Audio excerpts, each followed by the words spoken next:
Friends, मैं हूं सात्विक श्रीवास्तव। मैं लेकर आ गया हूं कॉन्ट्स का सबसे पहला टॉपिक जो मैं आपको पढ़ाने वाला था, जिसका मैंने कंफर्म वादा किया था, ज्योमेट्री के अंदर आने वाला टॉपिक कोऑर्डिनेटर। बिना टाइम वेस्ट करते शुरू करते हैं। ये कोऑर्डिनेटर दो सेक्शंस में डिवाइड है, जिसमें एक में फॉर्मूला होगा और दूसरे में आपके सारे क्वेश्चन बैंक होंगे। चलिए शुरू करते हैं। सबसे पहले रोम्बस। रोम्बस है क्या? सबसे पहले हमें ये जानना चाहिए रोम्बस क्या है। ठीक है, अब रोम्बस एक ऐसा क्वाड्रिलेटरल है जिसकी अपोजिट साइड्स हमेशा इक्वल होती हैं। सॉरी, फिगर गलत हो गया। ए ए ए ए, ठीक है, ठीक है।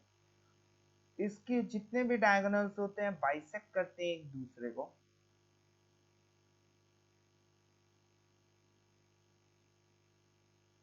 मीन टू से दिस, ओके, बाइसेक्ट करते हैं एक दूसरे को, मतलब ये रोम्बस हो गया ए बी सी डी। चलिए अब इसी में क्वेश्चन कराता हूं आपको। मान लीजिए एरिया ऑफ क्वाड्रिलेटरल का जो फॉर्मूला होता है वो होता है हमारा क्वाड्रिलेटरल क्वाड्रिलेटरल का फॉर्मूला हो जाता है हमारा 1/2 d1 d2 sin थीटा। ठीक है, 1/2 d1 d2 sin थीटा, ये होता है हमारा फॉर्मूला। तो रोम्बस एक्चुअली में जो बाइसेक्ट करता है, हाँ, बाइसेक्ट डायगोनल्स को करता है, वो 90 डिग्री पे करता है। इसका मतलब हमारा रोम्बस का फॉर्मूला क्या हो जाएगा? 10 सेकेंड्स के लिए सोचिए और मुझे बताइए इन कमेंट सेक्शन। ठीक है, तो चलिए बताता हूं मैं क्या है फॉर्मूला इसका। 1/2 d1 इंटू d2। सिंपल, इससे ज्यादा रोम्बस में और कुछ नहीं है। सिंपली चलते हैं, आगे बढ़ते हैं नेक्स्ट सेक्शन जो कि है काइट का। ठीक है, काइट क्या है? काइट भी एक तरीके का क्वाड्रिलेटरल ही है, जो कि जिसकी चारों साइड्स तो इक्वल नहीं होती, but longer diagonal shorter diagonal को बाइसेक्ट करता है एट 90 डिग्री। क्या? At 90 degree. ठीक है, this side is equal to this side, this side is equal to this side। ठीक है, सिंपली इसका भी एरिया का फॉर्मूला क्या हो जाएगा? 1/2 d1 इंटू d2। ठीक है, सिंपली ये है। और मुझे एक और चीज बतानी थी। मान लीजिए जैसे कोई रैंडम, मान लीजिए एक काइट है, ठीक है, मान लीजिए इसकी एरिया गिवन है ए, इसकी एरिया गिवन है बी, इसकी एरिया गिवन है सी, इसकी एरिया गिवन है डी। तो पूछ रहा है A B, A comma B comma C and D में रिलेशन क्या होगा? Equal to question mark, relation क्या होगा? तो एक्चुअल में जो एरिया है, ठीक है, ए बी सी डी जो है हमारी एरिया है, इनका रिलेशन होता है एक्चुअल में ए क्रॉस बी, क्रॉस में बोल रहा हूँ मतलब multiply B is equal to, sorry, A multiply B नहीं, A multiply C, opposite triangles की area is equal to opposite triangles area D into D. तो ये इनमें रिलेशन होता है, बहुत इंपॉर्टेंट रिलेशन है जो कि आपको याद रखना है काइट में। इससे ज्यादा काइट में भी कुछ नहीं पूछा जाता। वोट लो, दिमाग में डाल लो, कोऑर्डिनेटर के दो टॉपिक पूरे हो चुके हैं फॉर्मूला सेक्शन के। ठीक है, आगे बढ़ते हैं। आगे आता है पैरेललोग्राम। पैरेललोग्राम होता क्या है? ये भी एक तरीके का क्वाड्रिलेटरल है। ठीक है, अब क्वाड्रिलेटरल क्या है?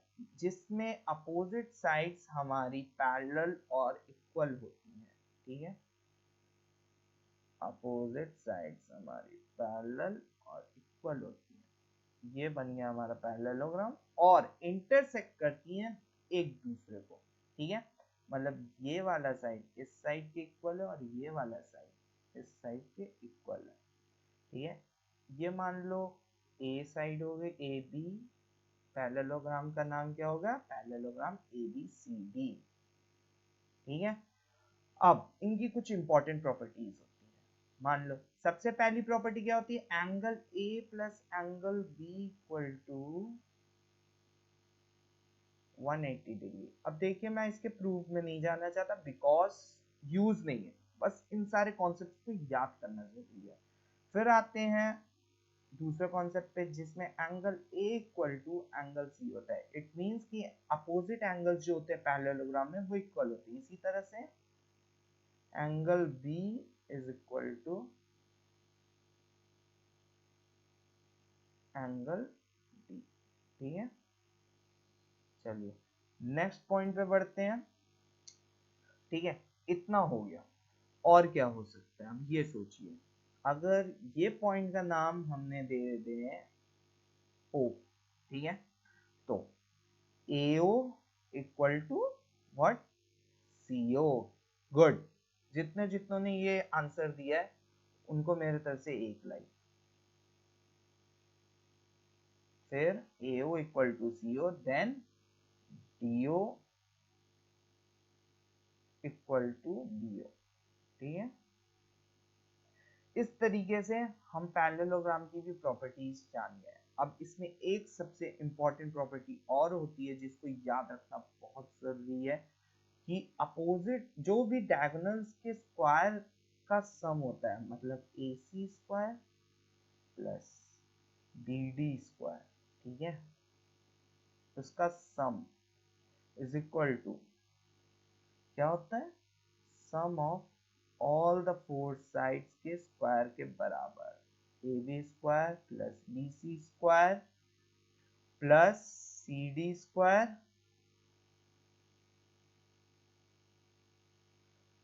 Plus AD square. ठीक है, ये चार प्रॉपर्टी हैं जो आपको याद रखनी है। और एक कभी कभार मान लीजिए थ्योरी में पूछा जा सकता है, जो भी डायगोनल को इंटरसेक्ट करती हैं पैरेललोग्राम में, जो भी डायगोनल को इंटरसेक्ट करती हैं वो फॉर्म करता है एक रेक्टेंगल। मान लीजिए ये साइड हो गई A, ये साइड हो गई B, ये साइड हो गई C, और ये साइड हो गई C। ठीक है, ठीक है, गॉट इट। तो जो भी ये साइड मान लीजिए ये बन रही है, ठीक है,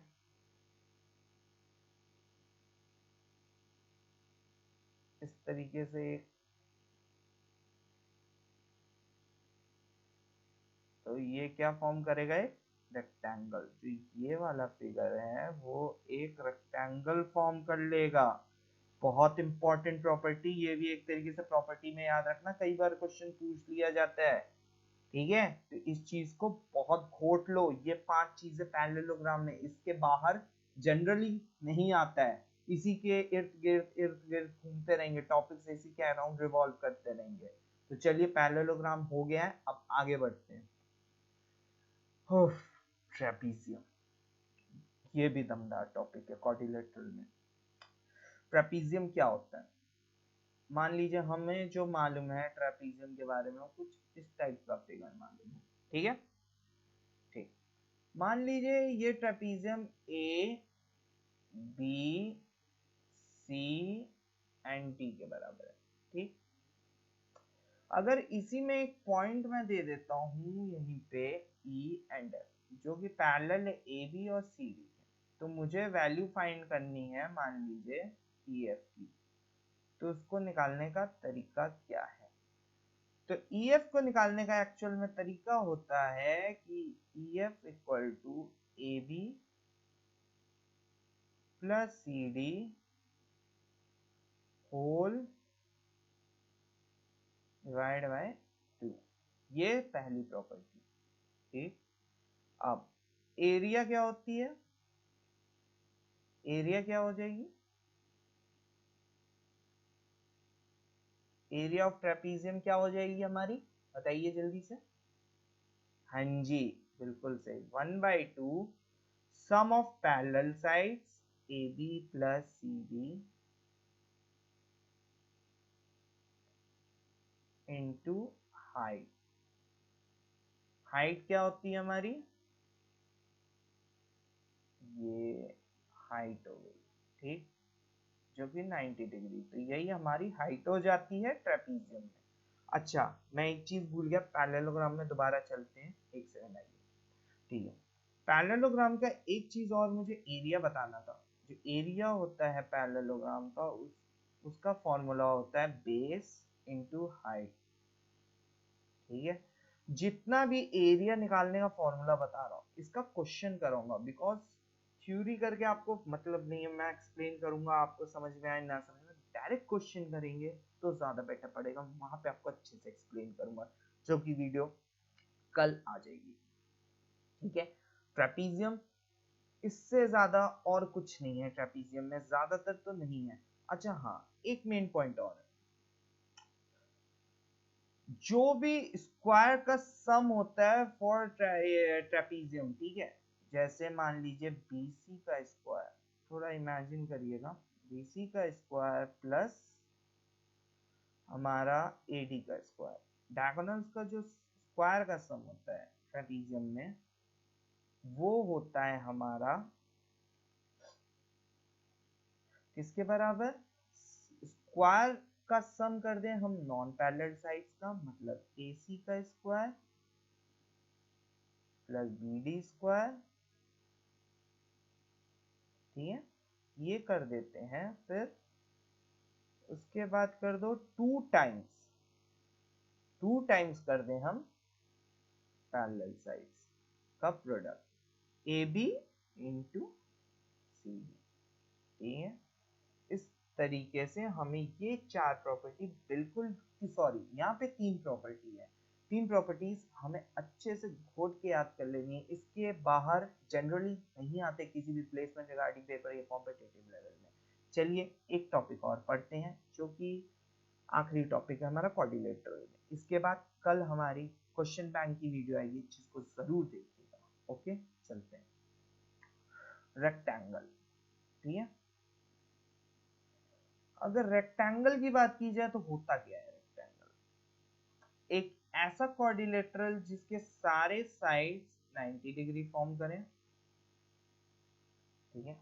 ये टॉपिक इंपॉर्टेंट है बिकॉज कुछ इसकी चीजें हैं जिसको मुझे बताना जरूरी है, लेकिन इसमें अपोजिट साइड्स इक्वल होती हैं, लेकिन साथ चारों साइड्स इक्वल नहीं होती। मान लीजिए ये अगर B है और ये A है, तो ये A हो जाएगा, बट ये A हो गया और ये B, ठीक है, बट ये A इक्वल टू B नहीं होगा, वरना वो स्क्वायर बना देगा, ठीक है। स्क्वायर भी एक तरीके का क्वाड्रिलेटरल होता है, बट उसकी भी सारी साइड्स 90 डिग्री, मतलब सारे एंगल्स 90 डिग्री के फॉर्म करते हैं एट द कॉर्नर्स, तो बट ये रेक्टेंगल है। अगर इस रेक्टेंगल का कोई पॉइंट P पे मीट करता है, एट P, डायगोनल्स हम बना देते हैं, ठीक है, P से होते हुए जाता है, ठीक है, और इस रेक्टेंगल का नाम हम दे देते हैं A B C and D, ठीक है। अब ABCD एक रेक्टेंगल है, और ये हमारा डायगोनल है जो कि P को जाके मीट कर रहा है, मतलब AP CP, AP की वैल्यू हम दे देते हैं A। अगर लेट सपोज हम इसकी वैल्यू A दे दिए, इसकी वैल्यू B दे दिए, इसकी वैल्यू C दे दिए, इसकी वैल्यू D दे दिए, ठीक है। तो इसमें सबसे इंपॉर्टेंट रूल होता है कि A square plus C square is equal